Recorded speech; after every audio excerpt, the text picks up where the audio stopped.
So when I planted this, I didn't have much faith that it was going to make it. It was a little late for cauliflower, and sure enough, with this heat we've been having, but I've been babying it and just babying it basically. The first time I've ever grown this one, this is the Flame Star. So, and the neat thing about this is I can grow white cauliflower really good in the fall when it's cooling off, but growing white cauliflower in the spring is tough because it doesn't stay white. All that sunlight will make it turn yellow. Well, this one's supposed to be yellow, and so this is a good variety to grow in the spring because your color is going to be what you want it to be. Do you foresee it being a little more heat tolerant than the other one? It seems to be more heat tolerant. I planted some purple too, and it got wiped out. So I think this is probably the most heat tolerant. Yeah, seems like it. But it ain't making no huge head, but it's pretty. Yep. Nice yellow cauliflower there. So first time I've grown that kind of.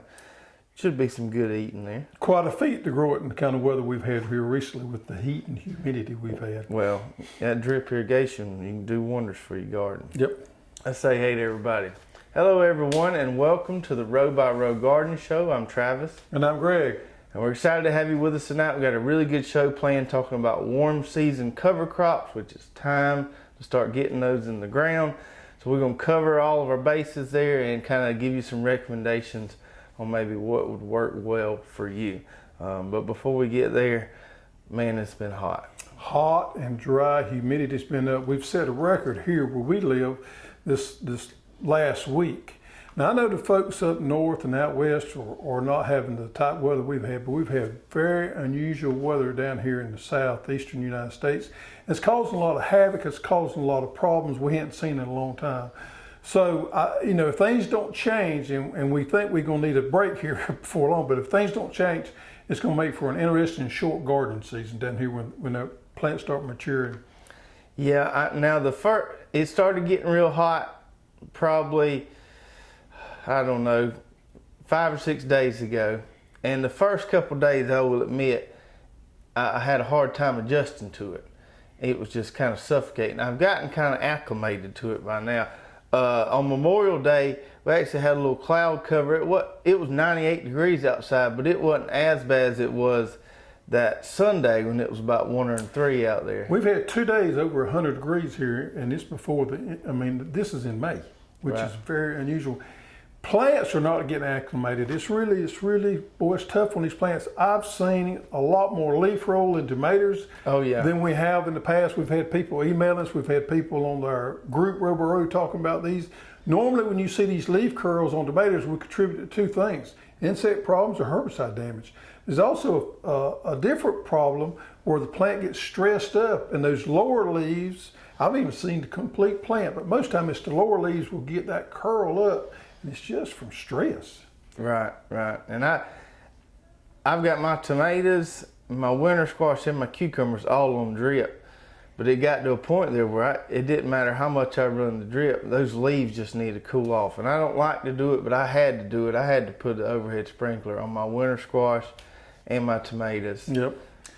Seeing a lot of disease problems. We're seeing a lot of people complaining about, yellowing of the leaves on squash and cucumbers. And we're seeing a good bit of powdery mildew, downy mildew. Powdery mildew and downy mildew is a little bit different. Powdery mildew is actually a mildew that's white. We used to see that a lot on ornamental crops such as roses and crepe myrtles. Downy mildew is actually a type of algae. So with this heat and humidity and people watering, we're seeing some of that. A lot of people can't tell the difference between a downy mildew problem and a nutrient problem. And I hate to say always, but here's a couple of tricks to tell the reason why. If you got a yellow cast into that leaf, or your veins are green and your leaf is yellow, or vice versa, you got yellow veins and you got some green, pretty green leaves. If you got a casting of yellow, a lot of times it's a nutrient problem. However, when you start getting those little yellow spots and spotches on leaves, that's a telltale sign you got some disease problems. A lot of times it's downy, sometimes it's other things. But it's a disease problem when you see those spotches, and those spotches get big and they turn brown. Mm-hmm. And we're seeing a lot of disease problems. what's blowing my mind with this heat is behind my house there's about 200, if not more, acres of conventionally grown peanuts. And they've got about a quarter of that on a pivot, so they keep it watered. But that ain't on a pivot, you would have thought we've been having just the most ideal weather. Those peanuts can grow and be green as they can be. They are very drought. Cotton's the same way I believe you could grow them in a desert. Very drought resistant. It's just amazing how they can, and I know they put a little bit of liquid down when they plant them, but that's mainly a fungicide from what I understand. Yeah. So it's crazy how they can germinate in dry soil and just continue. Just sit there until they get some rain. I will tell you one thing that is in my garden, we got some things struggling, tomatoes, squash, stuff like that. But my okra is doing super good. 11. This is okra weather. And I feel sorry for those folks that didn't jump on the bandwagon and plant some jambalaya or some red burgundy, because I've been getting several solid harvests of okra about every other day. Yes, I have too. And those folks that didn't listen and planted that Clemson spineless, they still waiting on okra. Still waiting.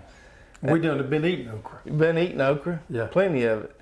And the tiger collards, believe it or not, man, those things are really, really heat tolerant. Just haven't even wilted, still been harvesting them, probably on our 10th harvest of those. So that really cold tolerant, really heat tolerant. And like I said, I was thinking the other day when I was harvesting them, if you was a feller, I mean, most of us are gardening because we enjoy it. We still have means to go out and buy groceries if our garden fails. But if you was in a situation, sure enough, homesteader, and you was growing food, that was your only means of food, that tiger collard would have to be one of your number one crops as far as the biomass you get from it and the length of the year you can grow it. Well, while you're still growing cauliflowers and tiger collards, I'm growing corn and okra and tomatoes and things like that. A little head of the game movie on this corn. My Honey Select right here is really nice. Now, I think it's probably about 3 or 4 days off, but I had to go out there and pull some to show everybody what it looked like. And when these silks right here turn nice and dark and start drying, they ain't quite there, but that was getting close. They get a little bit further. That's when you're ready to pull them. That's a telltale sign. So if you're new to growing corn, sweet corn, when you get nice brown up here, it's time to get it out. You normally don't have a large window in there to get it. So when it starts getting there, you make plans to get that corn out because it will get hard on you. Let's open it up and see what it looks like. Hold that one right there. Well, that looks pretty doggone good. But you could tell. You better not turn your head. I should sneak out there and get some of that. Well, it would be okay. You can tell. It smells good. It likes a little. It could fill out a little bit more here at the top. But ain't nothing wrong with that. You could eat that right there, just like it is. That's sweet. It's nice. That's nice. Probably about, I'd say 2 to 3 days off would be ideal conditions for pulling this corn. Now this, since it's a triple sweet, will hold longer in the refrigerator than your Silver Queen. This will hold about, that getting good to you? It's like eating candy. This will hold about, I'd say max of 10 days in the fridge before it starts getting starchy on you. So you planted your corn probably about 2 or 3 weeks before I did. And that was a good move this year because you got yours up and going and before this heat set in on it. Now I planted mine a little later and how many acres of corn you think? There's 100, I know in that field. 100 acres of corn right down the road.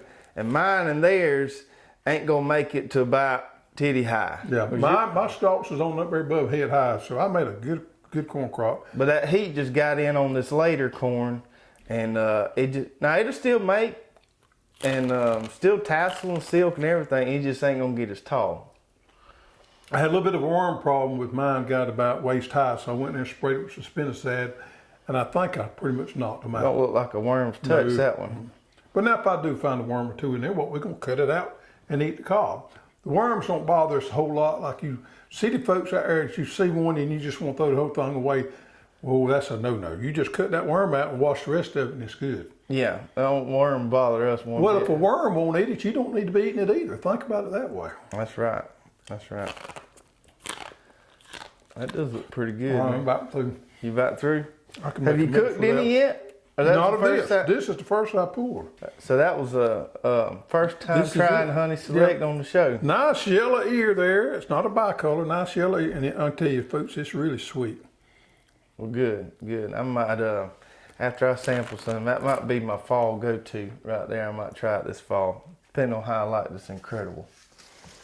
All right, so now let's get into the main part of the show. We're going to talk about some warm weather cover crops. You just go ahead. I'll be with you in a minute. Okay, you finish up. Now, you've kind of out cover cropped me the last few years because you've had a little more, you've had more subplots, and so I added some more subplots this year, and I'm gonna really be able to get back. It's hard on you to say I outdid you on something, ain't it? Well, it kind of pains you a little bit. I could sense some stress in that voice of yours when you said that. Anyway, I got a lot more subplots now, so I can do a lot more cover cropping, and I've got some sun hemp I just planted. We're going to talk about that. It came up in about 2 days. We got a video coming out on that next week. You've got some buckwheat. So let's mention the 4 we've got, and then we'll go through them and kind of the benefits and where they might apply. So the first one we've got sorghum Sudan grass here. Then we've got your brown top millet. Then we've got buckwheat. And then we've got the sun hemp, okay? Now, let's start off with the sorghum Sudan grass. So we'll talk about the sorghum Sudan grass and the brown top millet first, because these two kind of have a similar growing habit.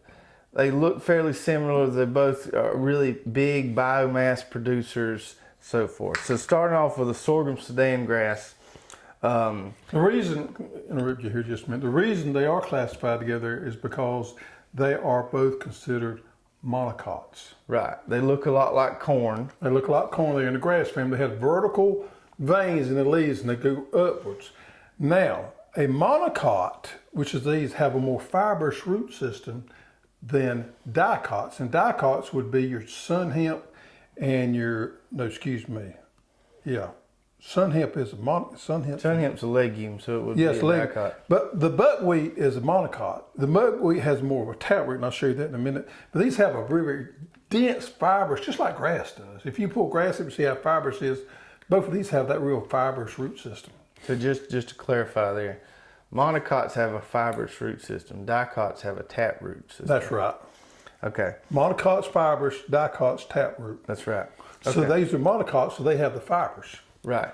Just like corn has all those little brace roots that come out, these are going to have a real fibrous root system. These are also going to form a really dense mat of vegetation. You're going to get some really good coverage. Now these are going to get taller. Your sorghum Sudan grass, a lot of times it's going to get on up to head tall. You're going to get those deep roots. You're going to aerate the soils really good. And this is going to put out a lot of biomass. Right. It's at the top end of the spectrum on biomass. Now the seeds on the sorghum Sudan grass are about the same size as the okra seed. And this stuff, if you've got a smaller area, plants like a dream in our garden cedar. I planted some last fall. You could also just hand broadcast it if you got a real big plot, or if you've got a little spreader you want to use. The rate on that is 1 pound per 1,000 square feet. And you want to plant that about a ½ inch deep. I usually, on those rates we have, I usually go a little more than those. I like to plant my stuff, my cover crops pretty thick. This, along with the sun hemp, which we'll talk about, also has some nematode suppressing qualities, which is why a lot of the market farmers really like the sorghum Sudan grass, because if you're doing some fairly intensive farming, intensive rotations, nematodes can be a problem. So this will suppress the nematodes as it breaks down. That is the go-to cover crop if you got worn out soils that's been farmed for a long time, they're really struggling. That's the one that's highly recommended for those, quote, worn out soils. Right. So sorghum Sudan grass is a great one. One I would say probably not a lot of people have tried before, but man, it's pretty, grows really well. And if you got some chickens or some animals, makes great forage for them too. Let's get into the other kind of monocot cover crop, which is our brown top millet. And this is probably one most people are familiar with. A much smaller seed here, but yet you can still plant this with a garden seeder. You've done it many times. Yeah, that would be the one I would probably, I do like to broadcast that. So a smaller, lighter seed there. This stuff is going to get really, really thick on you. It also makes really great livestock forage. A lot of people use it to set them up a dove hunting plot or whatever. It is, well, again, it's a pound per 1,000 square feet on the rate. Another thing, we plant them about a 1/2 inch deep. All these that we mentioned today, we plant them about a 1/2 inch deep. Kind of a small seed. It's the most inexpensive cover crop, summer cover crop that we carry. So it's basically considered a very inexpensive one. Yeah, and this one does well, would do well this time of year where you got low moisture and high heat. Yep. Once you get it up, you might put a little water on it to get it up, but it's going to handle all that really well. Tell you another attribute of it. We used to use this in a situation where we had a slope and we did some grading back in my earlier days. And we used it for erosion control in the summertime. It was the best thing for a quick mat for erosion control on slopes. So if you have got a sloping field or plot that you're concerned about that, this is it. Yeah. I mean, in ideal conditions, this stuff in 5 days can germinate and start coming up. Right. And you can, this is a great one if you want to do, you know, some people are doubling up the cover crops, warm weather than cool weather. You want to plant this in the summertime and mow it and then come back on top and plant a cool weather cover crop. This would be a great one to do it because it's going to give you that mat there. As it breaks down, you don't have to worry about any weeds coming up through there. You can actually go in there and mow this stuff down if you got plenty of time and plenty of heat left, and it'll come back. Yeah, you can do that with the sorghum Sudan grass too. I've heard of folks taking their mower behind their tractor or whatever and just setting it to about, I don't know, a foot off the ground or so, and you just keep mowing it and keep mowing it and it just gets thicker and thicker. And Right. It has a tendency late in the summer to get what we call rust, which is a disease on the leaves somewhat. If you do get an outbreak of that, you can go in there, mow it off. A lot of times the new growth comes back and it helps with that problem. And the brown top millet makes those big old seed heads look kind of like cattails. If Birds love them. Yeah, birds love them. I don't know what the geographical distribution of cattails is, but cattails we have around the ponds here. Looks similar. Okay, so those are our two monocot ones, the ones that kind of look like corn, kind of grow Fibrous like corn, root system. get a little taller. Yep. Now we're going to talk about these other two that are those really fast growing ones that have a little different growth habit. The stem doesn't get as big. So let's start off with buckwheat here. Yep. Now this is the fastest growing one we got out there, the fastest maturing. So this stuff is going to mature in 4 to 6 weeks. Yeah, mine that's growing out there now is flowering real nice. See the white flowers there? Boy, the bees just love this. I went out there and pulled this earlier. Oh my, that you're looking at about 2.5, 3 foot tall there. Yeah. Bees is just all over it, just eating it up. And if you ever had any buckwheat honey, it's kind of a dark honey. Yeah, they really love it. Pollinators love it. I'll let you hold that. So this being a dicot, which means it has more of a taproot there. I don't know if everybody can see that now, but you see the taproot starting to come out there? That's a telltale sign between a dicot and a monocot. Now these seem to be a little bit better on hard compacted soils. They'll reach down there and maybe bust them up a little bit better on those harder soils. A lot of people complain about these cover crops as cutting them in and getting rid of them when it's time. And here's the key. Once these things get to a certain stage, they start going to what we call the woody stage, where these stems start getting woody. Now this was not to that stage yet, but it's getting real close. You want to cut these in before they get to that woody stage because they can get problematic to cut in at that point. I got a flail mower, but I've took my lawnmower, got a mulching kit on there, and that works great too. Lift your deck up on that mulching mower, run it over there and cut these things down, and you can incorporate them back into your soil. The key there is not letting them get too old. Once this buckwheat starts flowering for a couple of weeks, you want to get it cut in. It's time to cut it in. You don't really want these things going to seed. You want to enjoy the flowers, let the pollinators come there and do the work. After that, it's time to cut them in and let them improve your soil. So if you got a real short window where you just maybe got a month there waiting to plant something, buckwheat is your way to go, because it's going to mature in 4 to 6 weeks really fast, going to be able to outpace those weeds. Let me add this right here. So if you got corn, we know corn takes a lot of phosphorus. Now this buckwheat is an ideal plant to scavenge that phosphorus and keep it in your soil there for you can use later on. Corn is a monocot. This being a dicot, this is a perfect rotation for a cover crop behind that corn because it's got a different type root system there. It's going to do different things to the soil. It's also going to scavenge that phosphorus up from that corn and keep that nutrient up there in the root zone so it can be available. You know, with your rotations, think about backing up these, like if you got a corn monocot, backing it up with a dicot, changing it up a little bit, not necessarily plant dicot or monocot to monocot, change it up from monocot to dicot and vice versa, and it'll add some benefits there for you. And comparatively to something like millet or sorghum Sudan, this one here breaks down pretty quick once you mow it. Yeah.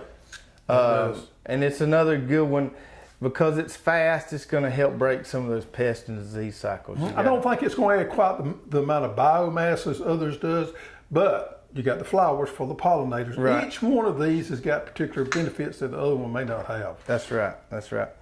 Okay.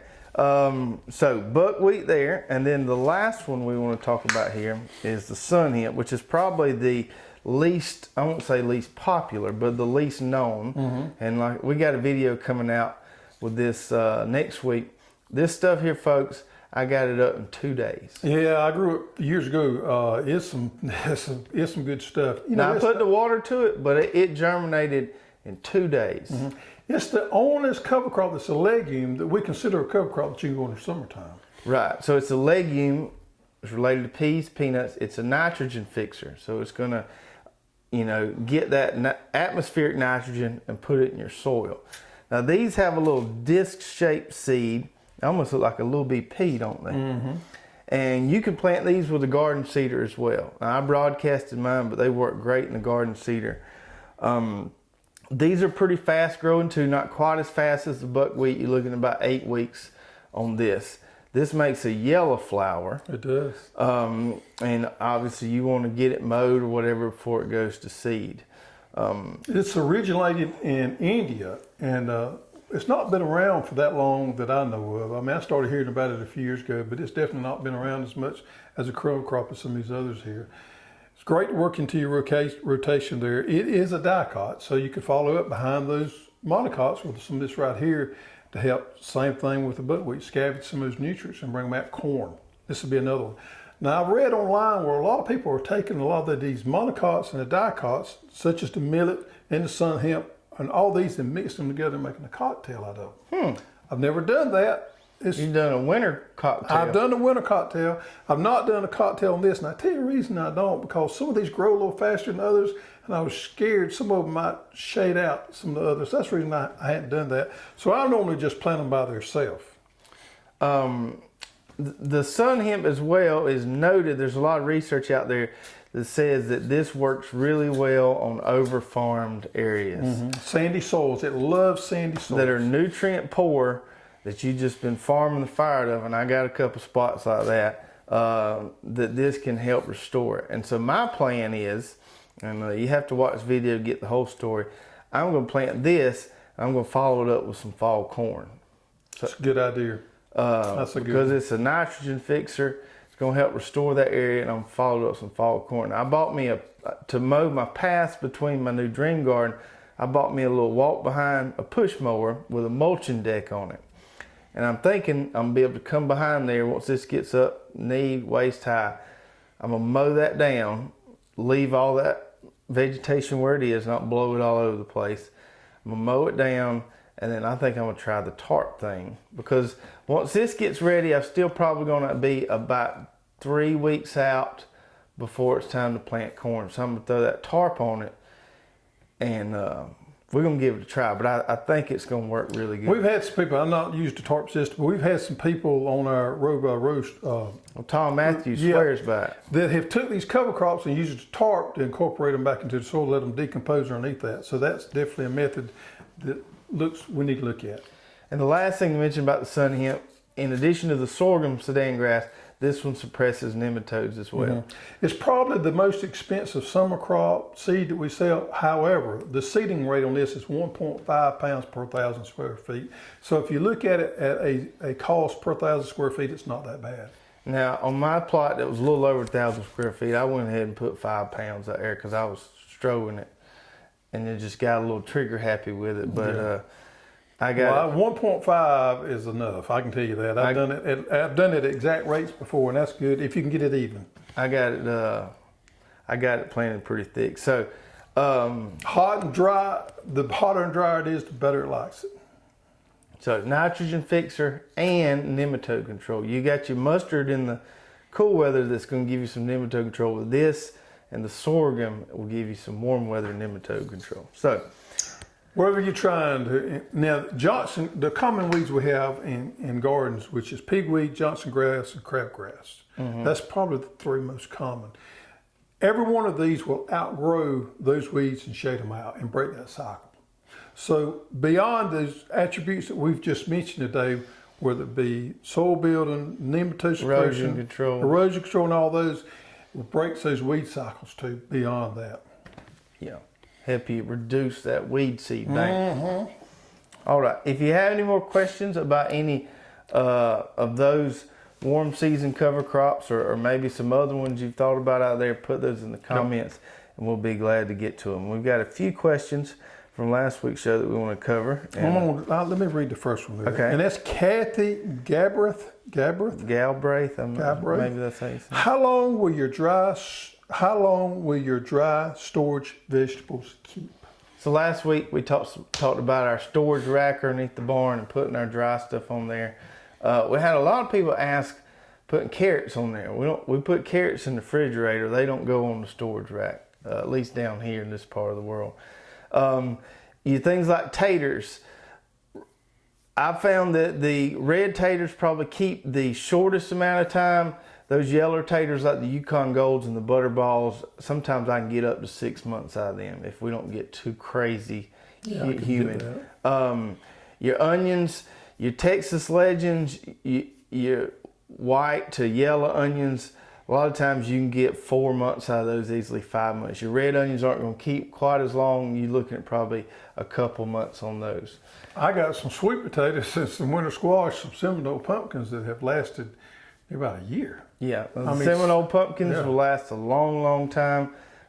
Sweet potatoes, long time. A lot of you, I'd say average on winter squash, you're looking at about 6 months. Spaghetti squash, 6 months is probably the top end of what they're going to store. Delicata on the short end of that. I think a month, 6 weeks on delicata. So plenty of time. I'd say on average you're looking at 4 to 6 months on most stuff.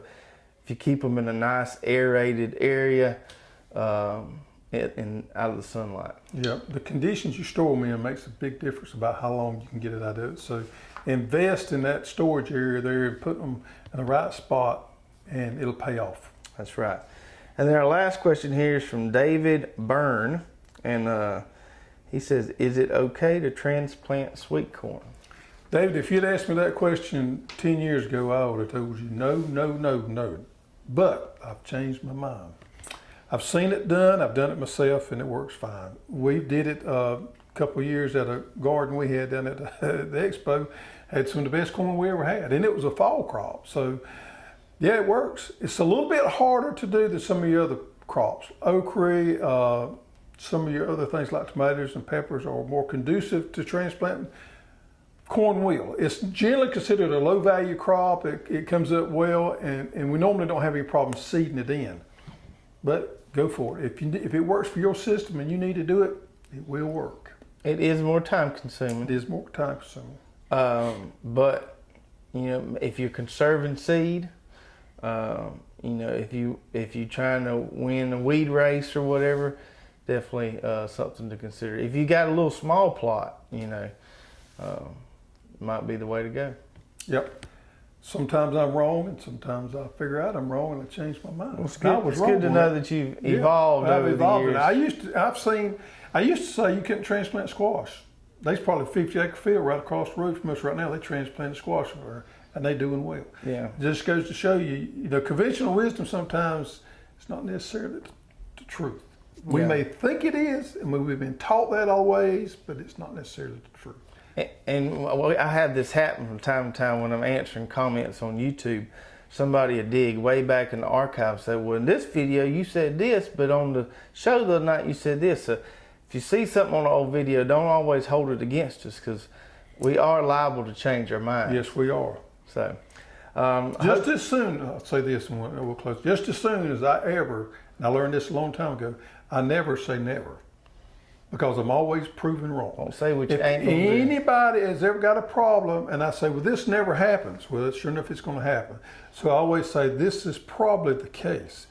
And if you say never, you're going to get proven wrong. Always. Always. Always. Don't say what you ain't gonna do. Wise man told me that one time. Did he? You'll end up eating those words, won't you? Yep. Sure. Big old bowl of crow pie. Mm-hmm. All right. So hope everyone enjoyed the show tonight. Hit that share button. Hit that subscribe button. Tell all your friends about us. We're glad you joined us tonight, and we will see you guys on next week's show. Take care.